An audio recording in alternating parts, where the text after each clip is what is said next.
So you're American, you're applying for second citizenship or residency, you're requested to provide your FBI background check as part of that application process, your FBI identity history summary. You have some sort of item on there, a conviction or a charge that has a mistaken caption. Okay, this is what I mean by a mistaken caption.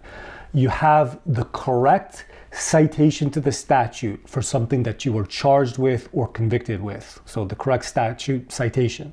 PC 647, PC 488, VC 23152, for example.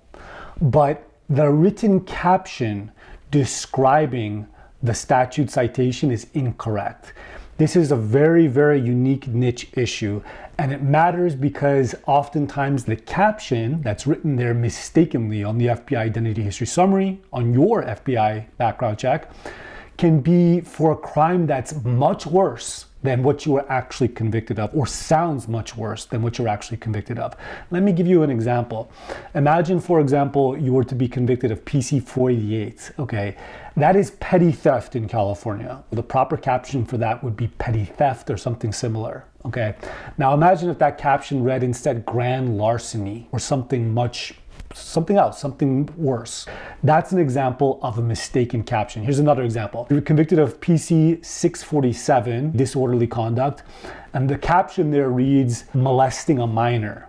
Okay, well, disorderly conduct could mean that you were convicted of being noisy or drunken in public, or something that's not that big of a deal, for lack of a better term. But the caption, annoy or molest a minor, is something that's much worse, and it sounds much worse to a government official in a foreign country that's considering your application.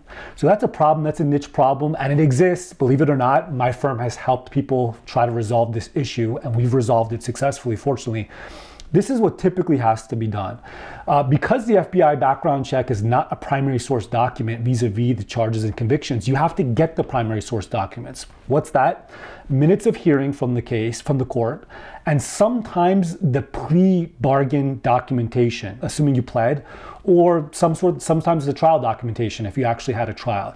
You need to get that documentation to clarify exactly what the statute was that you were convicted under.